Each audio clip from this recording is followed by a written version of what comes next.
German military advisor vanished in 1945. 80 years later, his isolated Alpine cabin was revealed. Hey everyone! Tonight we're stepping into the frozen silence of the Austrian Alps, where the air is thin, the winters are brutal, and the mountains have been keeping a secret for 80 years. A secret so carefully hidden, so meticulously constructed, that generations of historians, investigators, and archivists walked right past it without ever knowing what lay buried beneath the snowpack, behind the timber walls, inside the stone-sealed chambers of a cabin that no map had ever recorded. It's early March 2025. A team of environmental researchers from the University of Innsbruck has been conducting a geothermal survey near the village of Altusee in the Salzkammergut region of the Austrian Alps. The same region, incidentally, where Nazi officials famously stored priceless artwork in the salt mines during the final months of the Second World War. The survey team, led by Dr. Petra Kessler, a 42-year-old glaciologist, is tracking shifts in alpine permafrost as part of a broader European climate assessment. Their instruments are sensitive, expensive, and calibrated to detect the slightest anomalies in subsurface temperature gradients. They are not looking for history. They are measuring ice. On the morning of March 7, one of the survey drones, a hexacopter equipped with ground-penetrating radar, registers something unusual approximately 2 kilometers northeast of the main research camp. The drone's radar return shows a regular, geometric subsurface structure at a depth of roughly 3 meters beneath what appears to be an unremarkable stretch of alpine meadow, still snow-covered at this elevation. Regular geometric shapes do not occur in nature. They occur when human beings build things. Dr. Kessler notes the anomaly in her field log at around 10 m and instructs her team to return to the location on foot the following morning with manual probes and a ground-penetrating radar unit. What they find on the morning of March 8, 2025, stops the survey entirely. Barely visible beneath decades of accumulated moss, lichen, and mountain debris, the outline of a structure begins to emerge. The team brushes away the surface layer to reveal a hand-cut timber entrance, sealed from the inside with a wooden crossbar and a rusted iron clasp. The wood is alpine larch, notoriously resistant to rot, notoriously long-lived. It has not decayed in any significant way.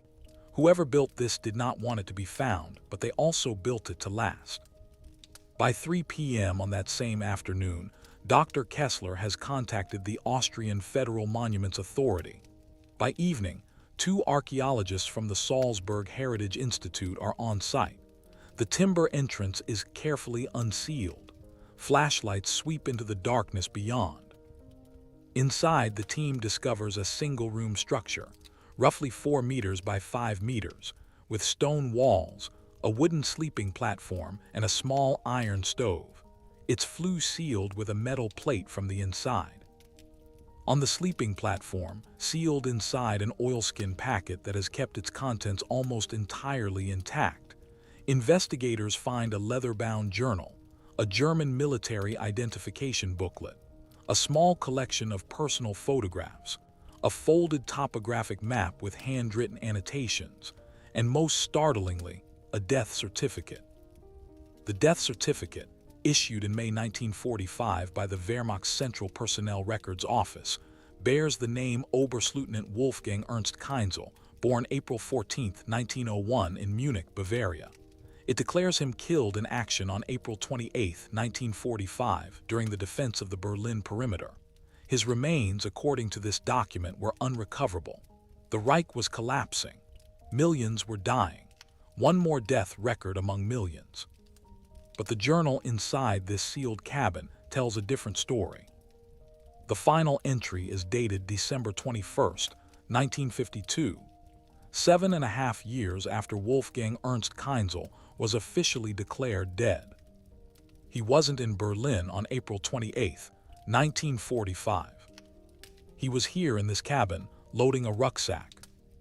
If you want to see exactly what investigators found when they peeled back the layers of this 80-year deception, and follow us through every twist of this remarkable story, hit the like button, subscribe to the channel, and drop a comment below telling us where in the world you're watching from.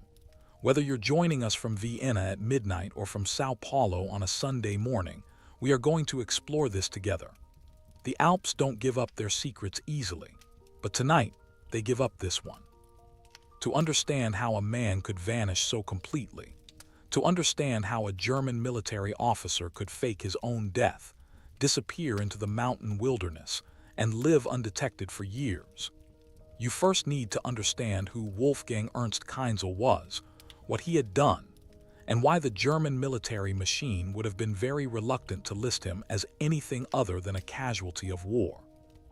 Wolfgang Ernst Kinzel was born on April 14, 1901, in the Schwabing district of Munich, Bavaria, to a family of comfortable middle-class professionals. His father, Heinrich Kinzel, was a civil engineer who worked on bridge construction projects across southern Germany and Austria.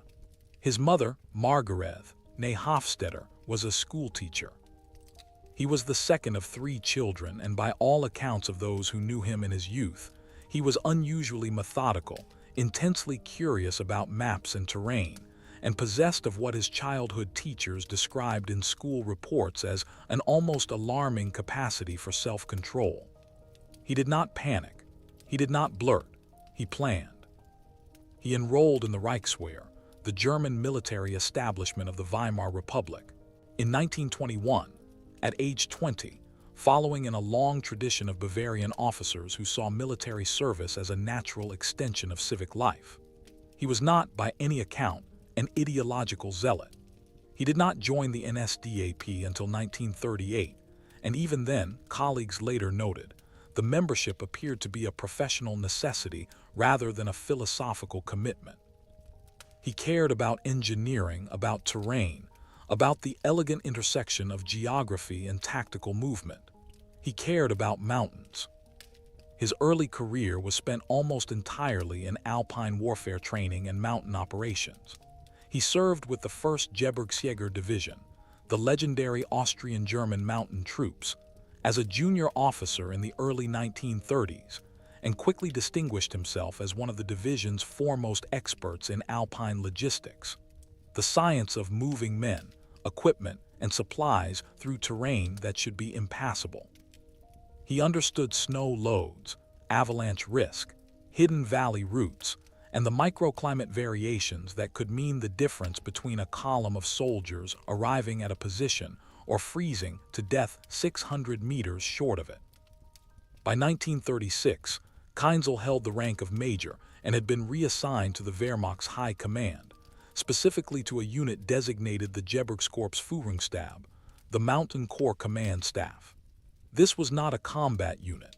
It was a planning and advisory unit, responsible for preparing operational assessments for campaigns in Alpine, Carpathian, and Caucasian terrain. When Germany invaded the Soviet Union in 1941, Kinzel was attached to Army Group South as a senior terrain advisor, helping coordinate the advance through the Carpathian Mountains into Ukraine. His operational maps, meticulous, hand-annotated, obsessively detailed, were considered among the finest produced during the entire Eastern Campaign. He was promoted to Oberstleutnant Lieutenant Colonel in February 1943, following the catastrophe at Stalingrad. Ironically, his own operational recommendations regarding the Caucasus advance had been ignored by higher command, and the disastrous outcome of that campaign only enhanced his reputation as a methodical voice that perhaps should have been listened to. He was the kind of officer who could say, "I told you so," and never actually say it. He simply noted the outcome in his operational assessments and moved on. His personal life, however, was in ruins. Kinzel had married Elsa Maria Brand in 1929. She was 24 when they married. He was 28. Their wedding photograph, recovered from the oilskin packet inside the Alpine cabin, shows a couple of striking physical contrast. Wolfgang tall, angular, pale, with deep-set eyes that seemed to be calculating something just beyond the camera frame. Elsa warm, dark-haired, laughing openly at the photographer. They had 2 children, a son, Dieter Heinrich, born in 1931, and a daughter, Anna Margarethe, born in 1934.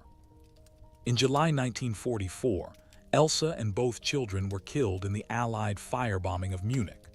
The strike that hit their apartment building in the Maxvorstadt district occurred on the night of July 12, 1944. Wolfgang was in Warsaw at the time, attending a Wehrmacht logistics conference. He received the notification 3 days later, via a terse telegram delivered to his field headquarters. His aide-de-camp at the time, a young lieutenant named Franz Obermayr, who would later provide a key witness account to post-war Allied investigators, said that Kinzel read the telegram, folded it carefully, placed it in his breast pocket, and then sat in complete silence for the next 4 hours. He did not weep. He did not speak. He simply sat. Obermayr would later tell Allied interrogators. After that telegram, he was a different man. He still functioned. He still produced the assessments, drew the maps, attended the briefings. But behind his eyes there was nothing, as if the person who had been there before had packed up and left and something else had moved in, something colder. By late 1944, Kinzel was back in Germany proper, assigned to the Wehrmacht's Führungshauptamt, the operations command in Berlin, specifically in a role coordinating the assessment of defensive terrain in southern Germany and Austria. His task, in the desperate logic of the Reich's final months, was to identify defensible mountain positions in Bavaria and the Salzkammergut region where a last-ditch defense might be organized. This project, variously called the Alpine Fortress or the National Redoubt, was largely a fantasy dreamed up by propaganda minister Joseph Goebbels and had little basis in military reality. But it required serious planning work, and Kinzel was assigned to that work. This assignment, it would eventually become clear, gave him something extraordinary: an intimate, detailed, classified knowledge of virtually every mountain pass, hidden valley, smuggler's route, remote cabin, and subterranean salt mine in a region extending from the Berchtesgaden in the east to the Arlberg in the west. He knew the terrain better than almost any living person. And by late 1944, he was using that knowledge not to plan a defense, but to plan an escape. The weeks leading up to April 28, 1945, the date stamped on Kinzel's official death certificate, were among the most chaotic in modern European history. By early April 1945, the Soviet army had crossed the Oder River and was advancing on Berlin from the east with overwhelming force. American and British forces had crossed the Rhine in March and were driving deep into the heart of Germany from the west. The Reich's civilian and military bureaucratic structures were collapsing under their own impossible contradictions, with orders being issued by a Führer who was living underground and making decisions based on maps that bore increasingly little resemblance to reality on the ground. In this chaos, paperwork, the meticulous, all-defining paperwork of the German military bureaucratic machine, was beginning to fail. Death certificates were being processed in bulk. Personnel records were being burned in fires set by retreating units who did not want them captured. Communications between Berlin and field units were fragmenting.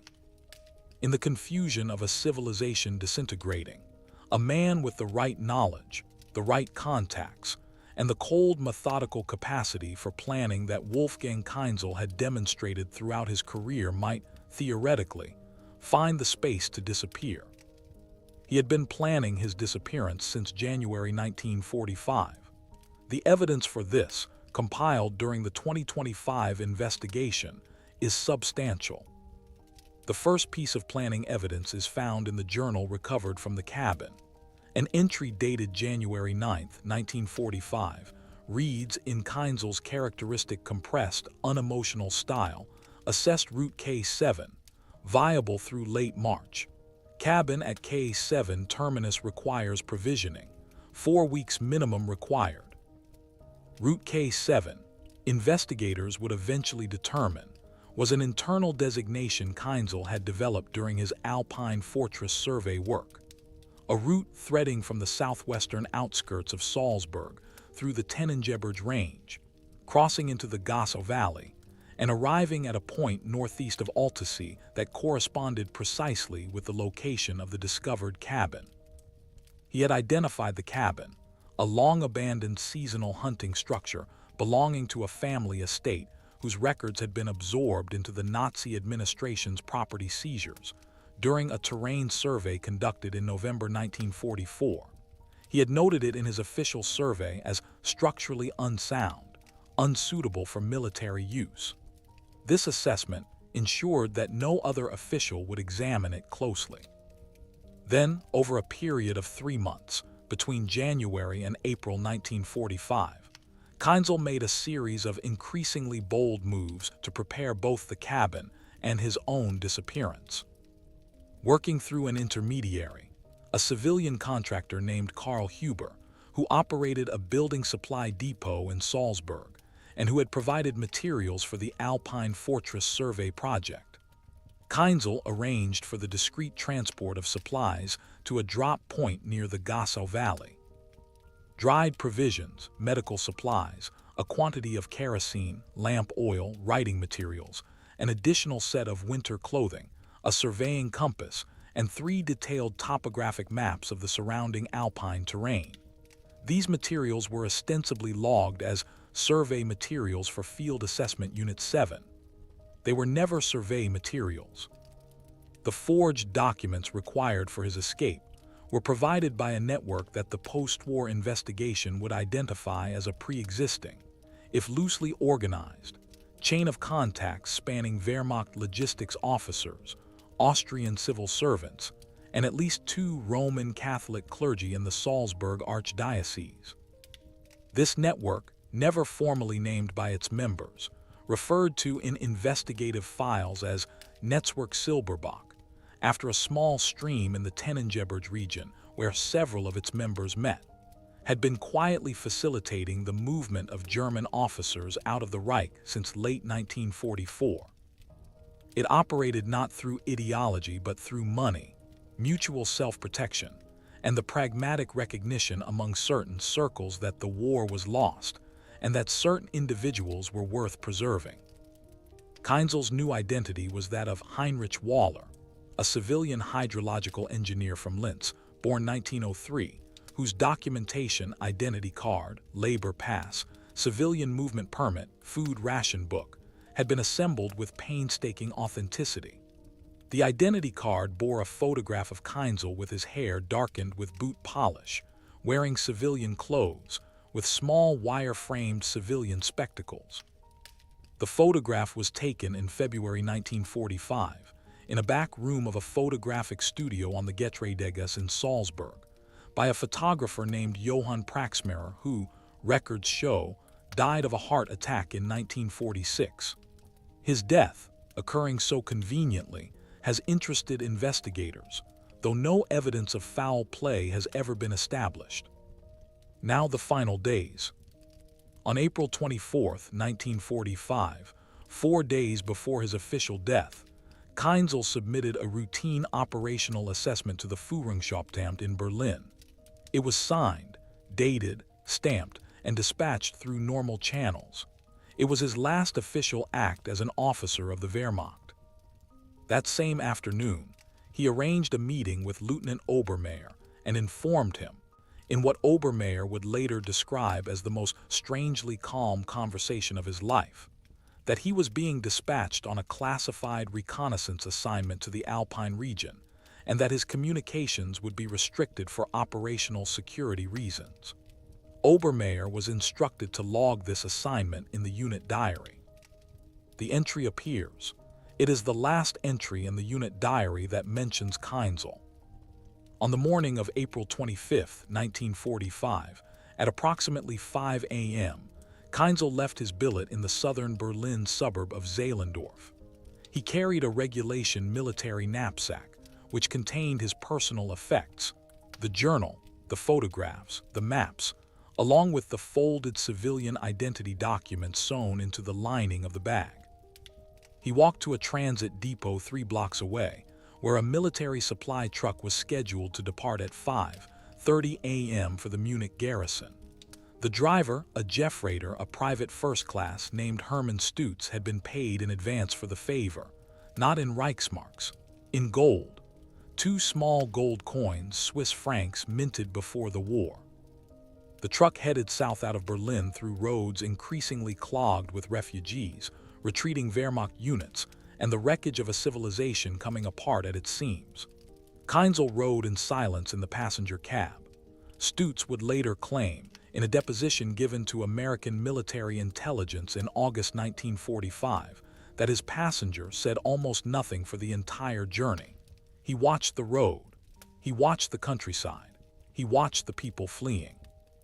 He looked like a man who had already decided everything that needed to be decided and was simply waiting for the decisions to take effect. The truck reached the outskirts of Munich on the evening of April 26th. Kinzel left the vehicle at a crossroads near Dachau, the location of the infamous concentration camp, which would be liberated by American forces just 4 days later, and continued on foot and by bicycle through the night toward Salzburg. He crossed the Austrian border near the small town of Freilassing on the morning of April 27th. The border post, manned by exhausted and demoralized Austrian SS auxiliaries, was barely functioning. Kinzel presented his Heinrich Waller civilian papers. They were barely examined. He was waved through. He arrived in Salzburg before noon on April 27th. He made contact with a single individual, identified in his journal only as Father M, at a church near the Murrayville Gardens. He received a package. Inside, according to the journal, was a final set of movement documents, a quantity of Swiss francs and some gold chain jewelry that could be melted down and sold, and a hand-drawn map of the final route to the cabin. On the morning of April 28, 1945, the date on which he was officially declared killed in action near Berlin, Wolfgang Ernst Kinzel was climbing the trail toward his hidden Alpine cabin. The weather, according to regional meteorological records for that day, was overcast, with temperatures near freezing and a light snowfall beginning around midday. Perfect weather to erase footprints, perfect weather to disappear. He reached the cabin in the early afternoon. He sealed the door from the inside. He lit the stove. He sat down, opened his journal, and wrote a single line. Arrived. Route K7 complete. I am dead. The discovery of the cabin on March 8, 2025, triggered one of the most intensive document forensic investigations undertaken in Austria since the landmark Waldheim affair of the 1980s.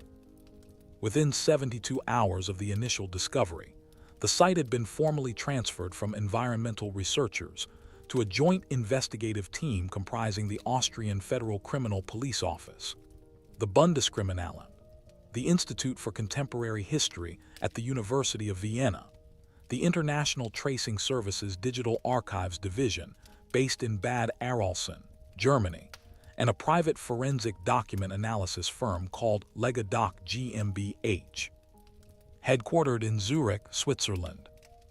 The evidence recovered from the cabin was extensive, extraordinarily well preserved, and devastating in its implications.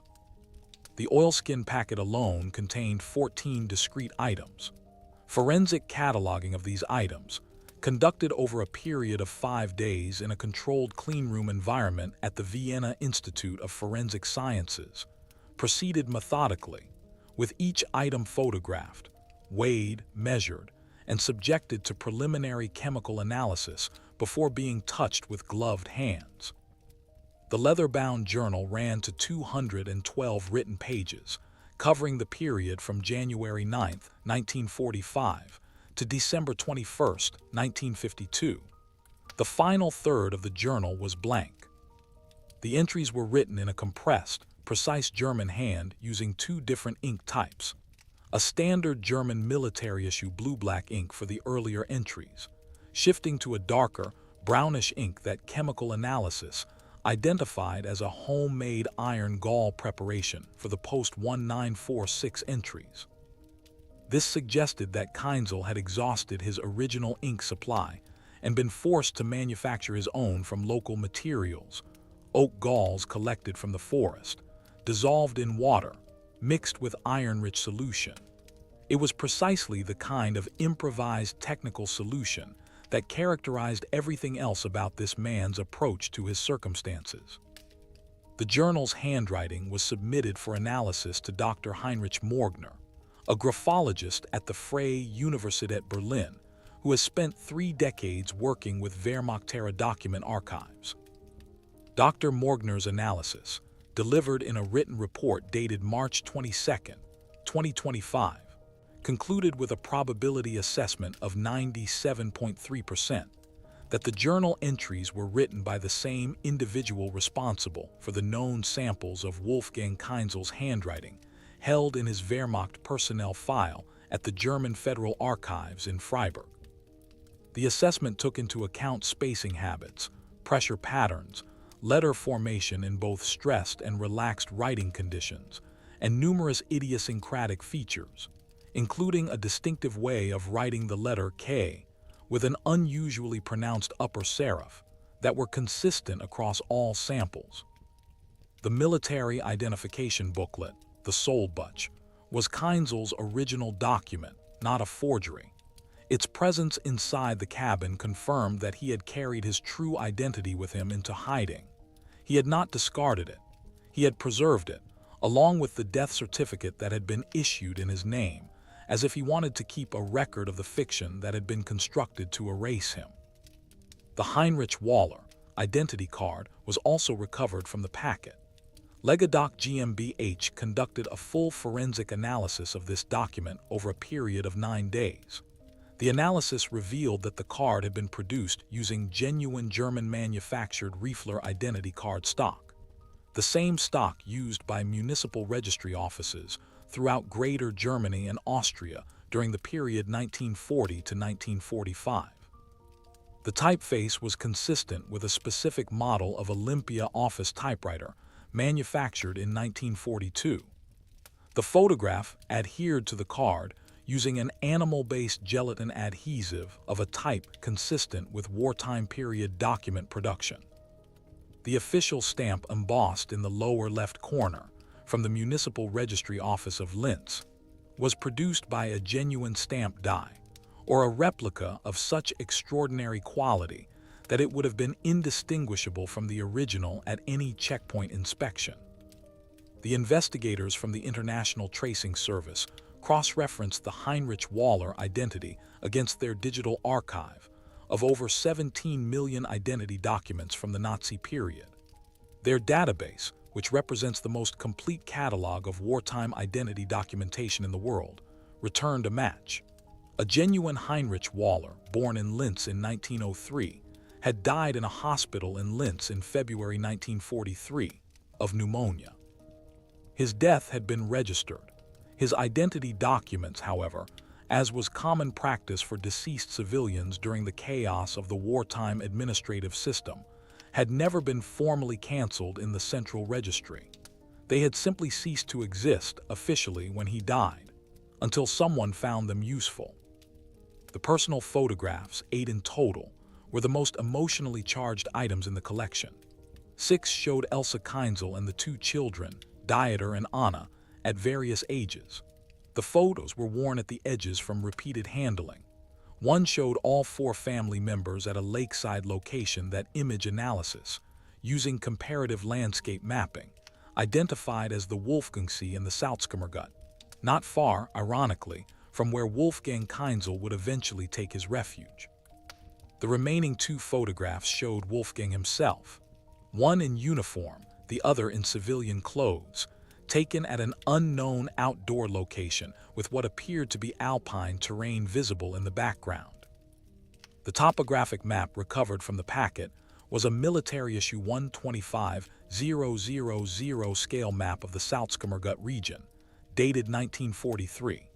Superimposed on the printed map, in Kinzel's characteristic hand, were a series of annotations in red pencil, numbered waypoints, estimated travel times, notes on seasonal trail conditions, and a series of what appeared to be code numbers corresponding to a key written in the margin. This key, when deciphered by the investigative team in consultation with a Wehrmacht logistics code specialist, revealed a series of cache points, locations where supplies, money, or documents had been hidden along the escape route from Salzburg to the cabin.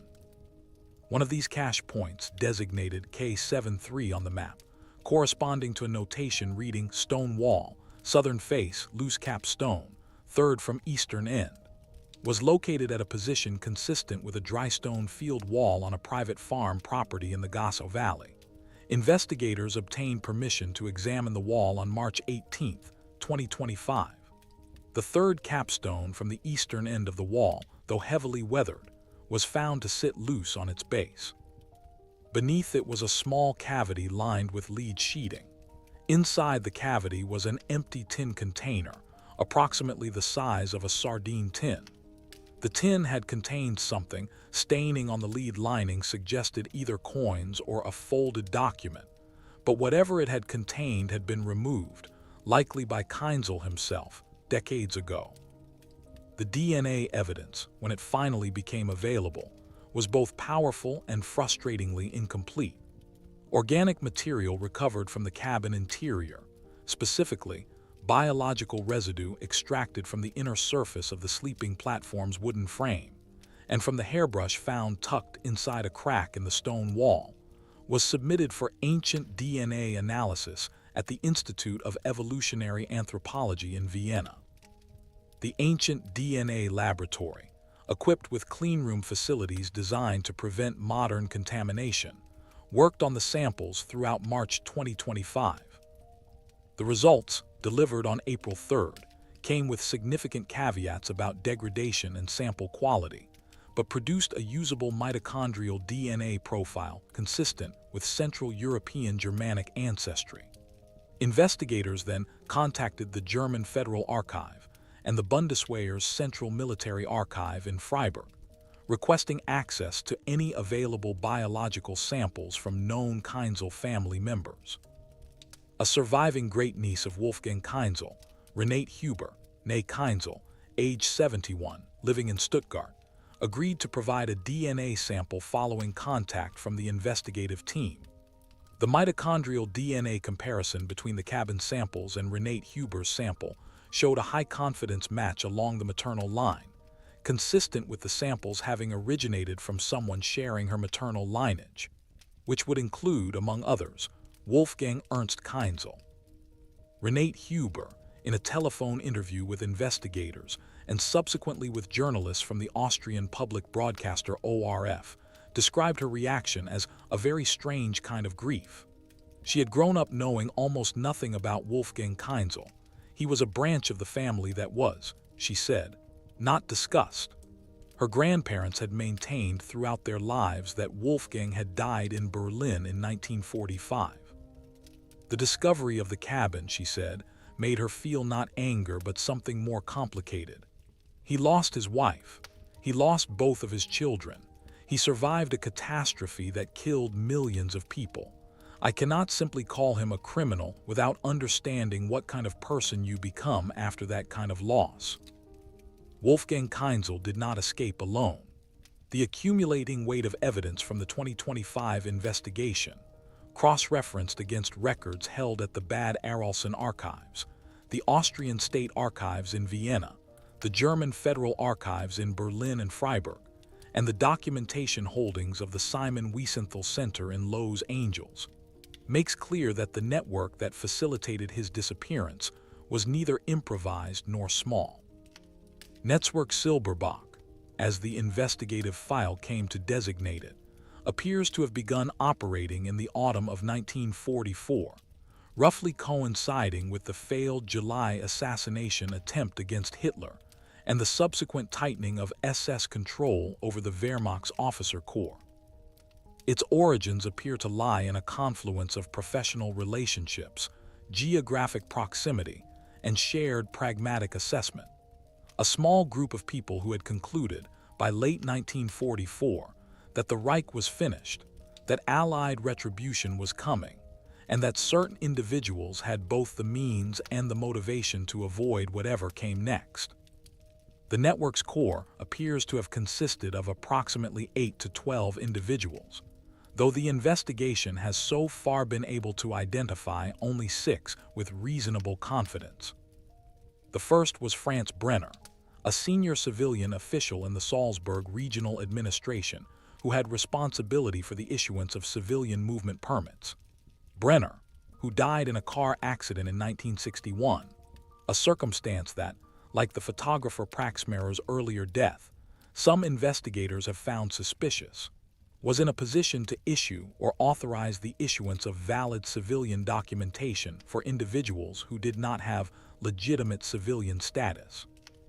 Evidence recovered from the Austrian State Archives, where Brenner's administrative files survived in partial form, shows a pattern of documentation issued to civilian hydrological engineers and survey technicians in the first 4 months of 1945 that bears a suspicious uniformity of formatting and a curious concentration in the late April and early May period, precisely the window when Germany's administrative apparatus was collapsing and border controls were failing.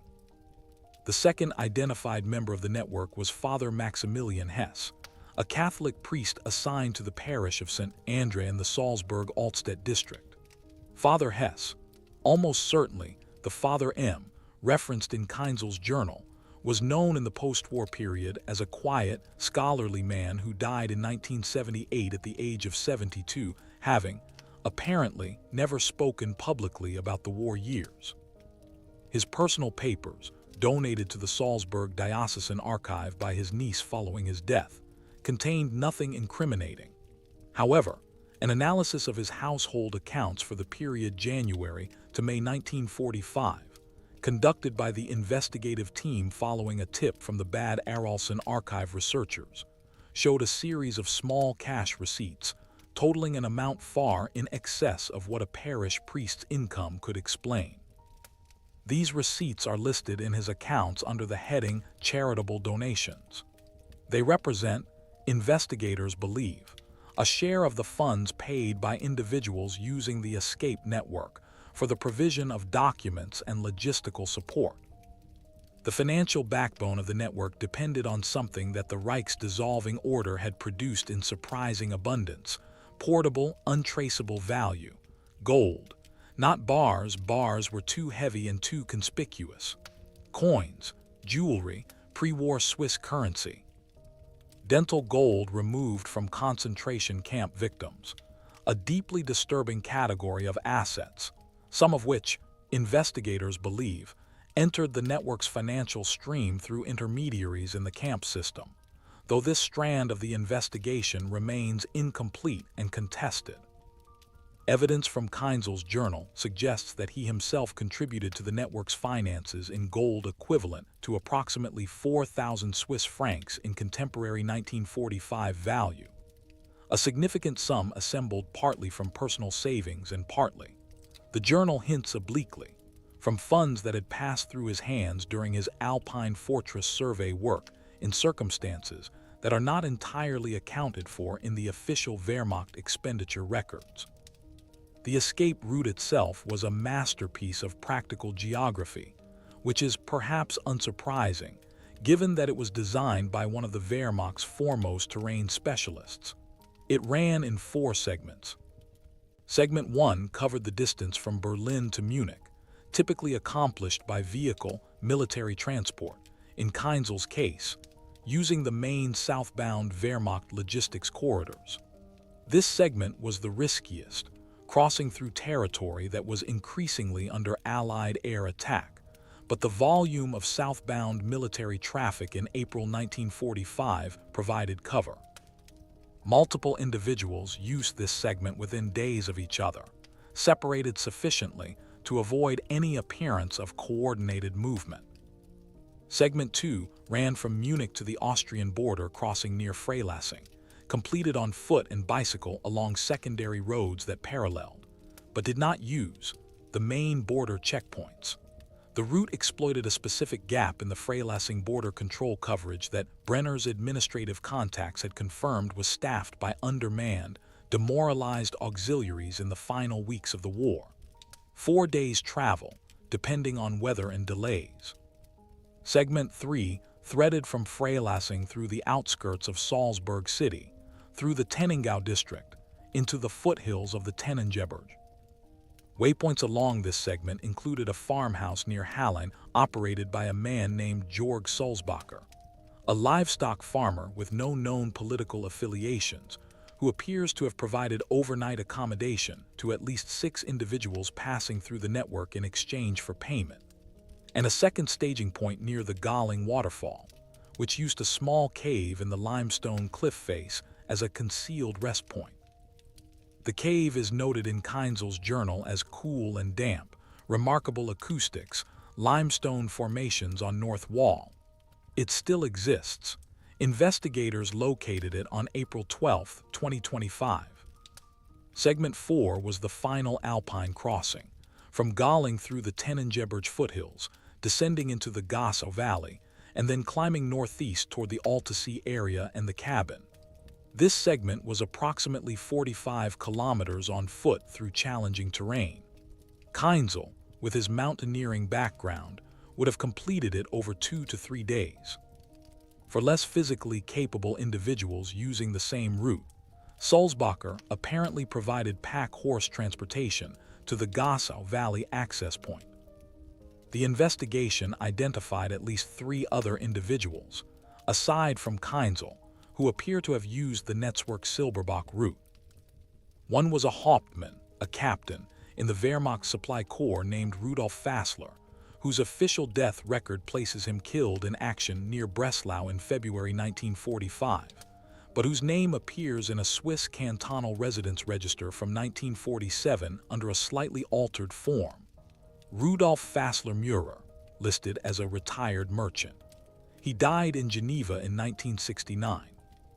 The Swiss Federal Archives, which cooperated with the 2025 investigation under a bilateral research agreement, confirmed in April 2025 that fingerprint records from Fassler Murer's Swiss residence application matched Wehrmacht fingerprint records held for Rudolf Fassler. Another individual appears to have been a civilian, not a military officer, a mid-level official from the Reich Food Ministry named Ernst Pokorny, who had overseen agricultural requisition policy in the occupied Ukrainian territories between 1942 and 1944. Pokorny's post-war history, uncovered through the International Tracing Service's archive and cross-referenced with Argentine immigration records by a researcher at the Center for Research on the Victims of National Socialism in Berlin, places him in Buenos Aires by 1947 under the name Ernesto Pokorny, barely an alias at all, suggesting either extraordinary confidence or careless arrogance. He died in Cordoba, Argentina, in 1981 at the age of 78. The investigation has not yet been able to identify the remaining members of the network or all of its beneficiaries. The Bad Arolsen archive team has requested additional access to unsealed personnel records from the German Federal Archives, and the Austrian Federal Criminal Police have submitted formal legal assistance requests to the Swiss Federal Archive and the Argentine National Archive. As of the time of this production, those requests remain pending. The journal in the oilskin packet covers 7 years. It is not a confessional document, nor is it a strategic record. It is something stranger, a private conversation between a man and his own silence. The early entries from April through December 1945 are brief and practical. They record weather conditions, food supplies, the state of the stove flue, the condition of the trail approaches. There are brief coded references to contact with the outside world. K7 contact, received. Package intact, on June 14, 1945, which investigators interpret as a supply delivery from one of the network's intermediaries. K7 News, confirmed, on May 9, 1945, which almost certainly refers to Germany's unconditional surrender, about which Kinzel apparently received news approximately 2 weeks after the event. But among these practical notes, there are occasional fractures in the surface. On July 12, 1945, the first anniversary of the firebombing that killed his family, the journal contains a single paragraph that is written with noticeably heavier pen pressure than anything before or after it. 1 year. Dieter would have been 14 this year. Anna would have turned 11 in October. Elsa would have said something clever about my beard. I have let it grow because I am no longer anyone who knew how to shave. By 1946, the tone of the journal shifts. Kinzel begins to venture out of the Alpine area, or at least to make references suggesting contact with the broader world. There are references to newspapers. How he obtained them is not stated, and one reference to the radio, heard briefly at S farmhouse, which investigators take as a reference to Sulzbacher's farm in the Tenningau. He appears to have spent winters in the cabin, supplemented by periodic movements to points unspecified, and to have spent the warmer months in greater circulation. A critical discovery in the journal's middle section is a series of entries in 1947 that make unmistakable reference to coded communication with at least one other person. The entries use a simple key substitution cipher that investigators cracked within hours, replacing certain letter groupings with numbers, and when decoded, reveal what appear to be excerpts from letters received from a WH, almost certainly a reference to another former military officer or network participant, and from someone identified only as the brother, which investigators initially assumed referred to a biological sibling of Kinzel's. Further research, however, revealed that Kinzel had only one sibling, his sister, Gertrude, who survived the war and lived in Regensburg until her death in 1973. The brother may, investigators now believe, refer to a monastic contact, possibly connected to Father Hesse's network of clerical assistants, who served as a mail drop and message relay point. The communications are fragmentary and tantalizing. One decoded excerpt from an entry dated March 1947 contains the words, "WH writes from SA the crossing was difficult but he is settled. He asks whether the Waller Road is still viable." The SA almost certainly refers to South America. The Waller Road appears to refer to the network route that carried Kinzel's own Heinrich Waller identity, suggesting that the forged identity infrastructure, even after the route's active phase, was still generating inquiries. By 1948, the practical character of the journal reasserts itself, and one entry provides a remarkable window into Kinzel's activities during this period. He writes with characteristic brevity, "Completed survey of Gossau South approach, drawn to 110,000, accurate to within 12 meters. He had been making maps. He was apparently still unable to stop being what he was, an observer, a documenter, a man who rendered landscape into precision." The question of where Kinzel actually lived during the years between 1945 and the journal's final entry in December 1952 has not been fully resolved. The evidence from the journal strongly suggests that the Alpine cabin was used as a base and refuge, particularly in the first 2 years, but not as a permanent year-round residence. The cabin is at an elevation of approximately 1,400 meters and would have been genuinely life-threatening in the deepest winter months, without the kind of sustained heating that would have been both logistically difficult and conspicuously visible as smoke from the flue. Cross-referencing the journal references with residence records from several Austrian and Bavarian municipalities, conducted in cooperation with the relevant state archives in spring 2025, produced one strong candidate, a Heinrich Waller, who appears in the Hallstatt Municipal Residence Register from September 1946 to June 1948, listed as a freelance cartographic draftsman. Hallstatt is a small lakeside village in the Salzkammergut, approximately 25 kilometers southwest of Altensee. The registration address was a private boarding house that was demolished in 1962. The landlady of the boarding house, a woman named Franziska Eder, is recorded as having died in 1971, leaving no direct descendants. But the trail tantalizingly does not end there. The final entry of the journal, dated December 21, 1952, the winter solstice, possibly an intentional choice of timing, reads as follows in full. Returning K7 to close, 7 years is enough. The world has settled into its new shape and I am not part of it. Tomorrow I leave through the east approach and do not return. Elsa Dieter Anna, I am sorry I did not follow you. I have sometimes thought I should have been in Munich that night. Perhaps that is why I am still here. To be sorry. Nothing else explains it. H.W. He signed it with his alias, not his real name. As if by 1952, Heinrich Waller had become the person who existed, and Wolfgang Ernst Keinzel was the ghost. What became of him after December 1952 remains the deepest unsolved element of the investigation. Investigators from the Austrian Federal Criminal Police and the International Tracing Service have identified a Heinrich Waller in residence records in Murano, in the South Tyrol region of northern Italy, from 1953 to an undetermined date. South Tyrol, at that time, still navigating its post-war status as formerly Austrian territory now under Italian sovereignty, was known as a transitional zone for former German nationals seeking new identities, often en route to South America or the Middle East. It was home to significant communities of German-speaking residents and maintained close cultural and economic ties with Austria that complicated the enforcement of Allied denazification measures. Whether Keinzel used Murano as a final resting place or as a staging point for a further journey has not been established.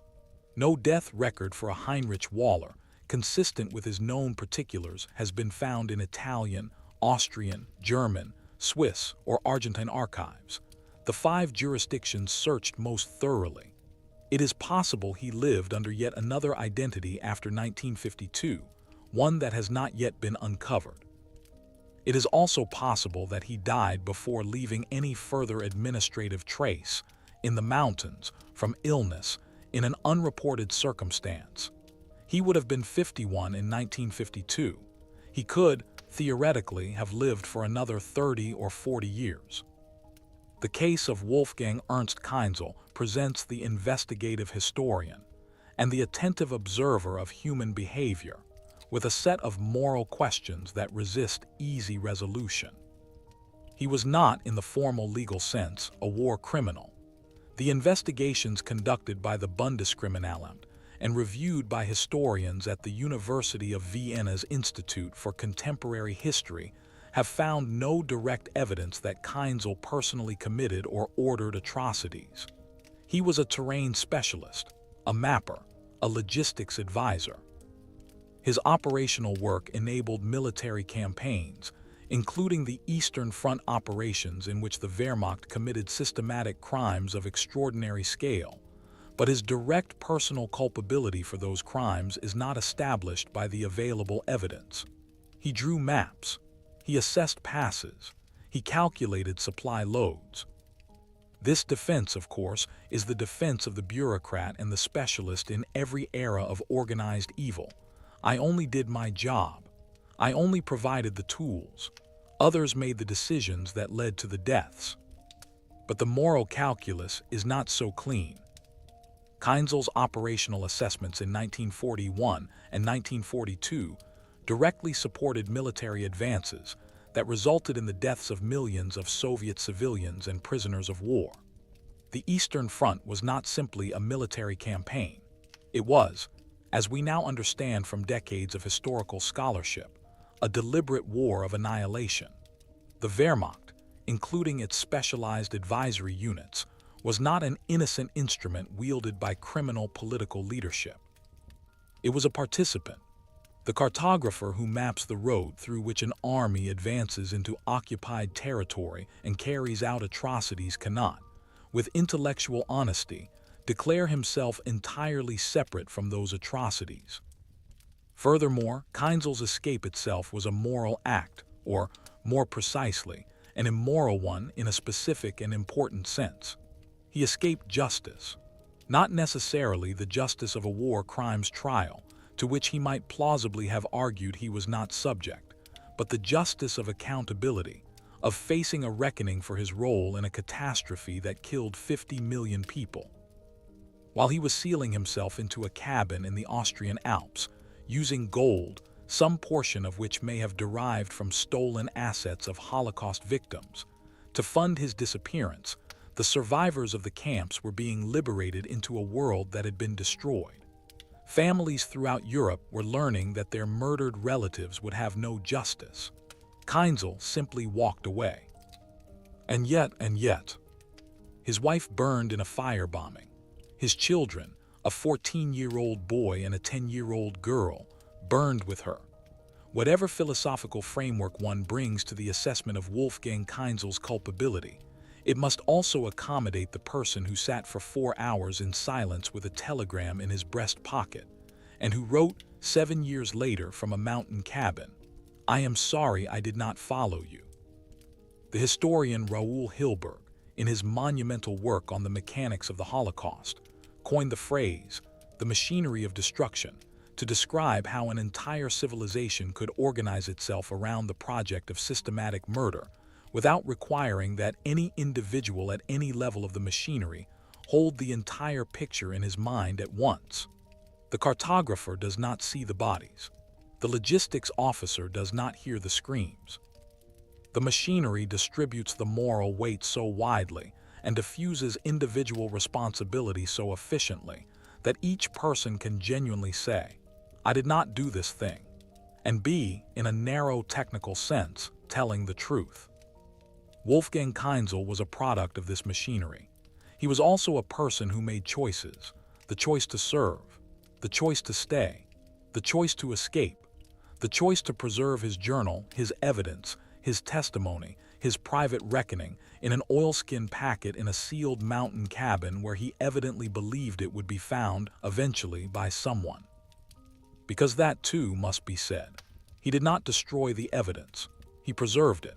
With the same methodical precision he applied to everything else in his life, he packaged the proof of his existence and his deception and his grief and his guilt, and placed it somewhere it would survive him.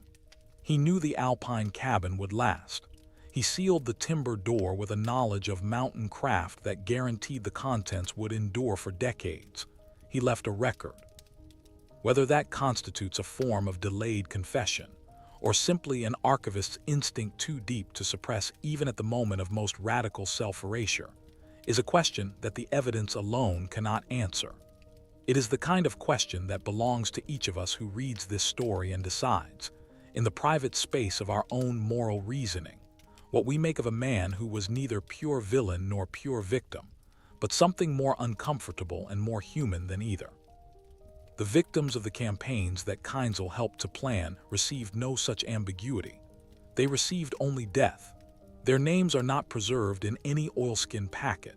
Their journals were not sealed against the weather in mountain cabins. They were lost, and their loss is compounded by each account of a perpetrator who lived a long life under a false name in a scenic Alpine village, writing entries in a leather journal by the light of a kerosene lamp.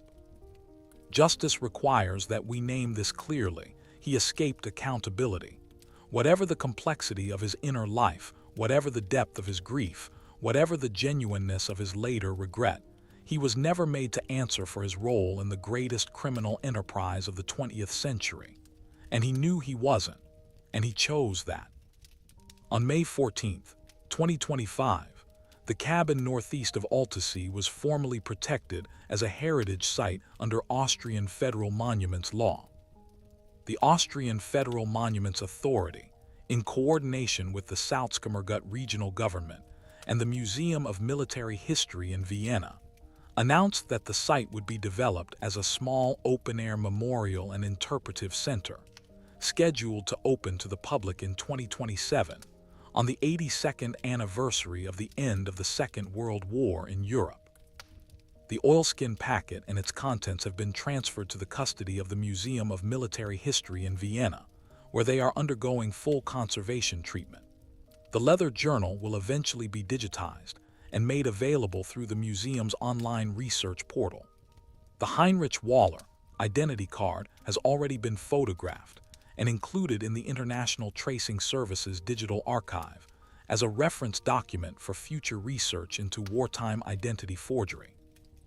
Dr. Petra Kessler, the glaciologist whose drone survey first identified the anomalous subsurface structure, attended the formal heritage designation ceremony on May 14th. She described standing inside the cabin for the first time since its discovery as unexpectedly emotional. She said, "I came here to measure ice. I found instead a man who had made himself into ice, who had made himself cold enough, hard enough, dense enough to survive. I don't know if that was heroism or cowardice, or simply what happens to a person when everything warm about their life is taken away. The mountains don't make that distinction. They just keep things." The investigation continues. The Bad Arolsen archive team has identified at least 2 additional individuals who may have used the Netzwerk Silberbach route and whose post-war trajectories have not yet been traced. The Austrian Federal Criminal Police, while noting that the statute of limitations makes any formal criminal proceeding impossible, has committed to completing the investigative file as a matter of historical record. The descendants of documented victims of the Eastern Front campaigns, represented through the Eastern Front Victims Memorial Foundation in Kyiv, Ukraine, which has been informed of the investigation, have requested access to the investigative file for inclusion in their own memorial records. Renate Huber, the great-niece of Wolfgang Ernst Keinzel, visited the cabin in late April 2025, shortly before the formal heritage designation. She came alone, on a Tuesday morning when the research team was not present, and spent approximately 45 minutes inside. She left a small bouquet of Alpine flowers on the sleeping platform, the same platform from which the oilskin packet was recovered. She did not explain this gesture to the journalists who later asked about it. She said only, "I came for Elsa and the children, someone should have." There is a particular quality to the silence inside the Altasea cabin, according to all who have entered it since the discovery. It is not a comfortable silence. It is the silence of 80 years of sealed, untouched time, the silence of a man sitting alone in the mountains with the weight of a world he helped to destroy, writing by kerosene light about the children he could not save.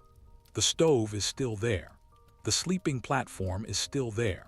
The iron clasp on the door is still there. The world outside the cabin has changed past recognition. Germany has been rebuilt and reconciled and reunited and troubled again. Austria has reckoned with its own complicated wartime history, partially, imperfectly, as nations do. The Salzkammergut has become a UNESCO World Heritage Site, its lakes glittering in tourist photographs. The mountains above Altasea draw hikers and skiers and climate researchers measuring the retreat of the snowpack, who sometimes carry drones calibrated to find geometric shapes in the ground. And in the archive now, sealed in acid-free polyester and archival quality folders, the last entry of a journal in iron gall ink and the death certificate of a man who lived to write inside it, both preserved, both contradicting each other, both true in their different ways, wait for the researchers who will come in future decades to read them and ask the same questions we are asking now. How many others are out there? How many cabins sealed with alpine larch and iron clasps have not yet been found?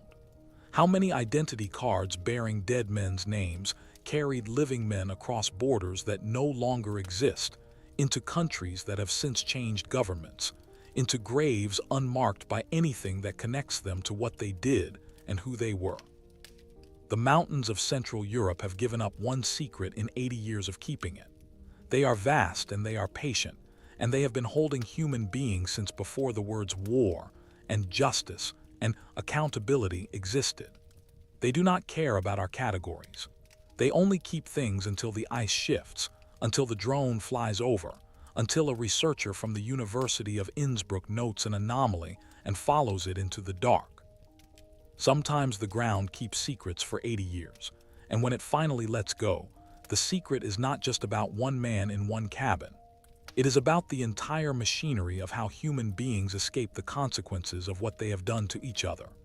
It is about the infrastructure of disappearance. the forgers and the priests and the farmers and the gold, that stands ready, in every era of civilizational catastrophe, to help certain people walk away while others lie in unmarked mass graves. Wolfgang Ernst Kinzel sealed his door on April 28, 1945, and the mountain sealed it again with 80 years of weather and silence and forgetting. We have opened it now. What we do with what we find inside is, as it always is, entirely and uncomfortably up to us. The question is not whether there are more doors. There are always more doors. The question is whether we keep sending up the drones.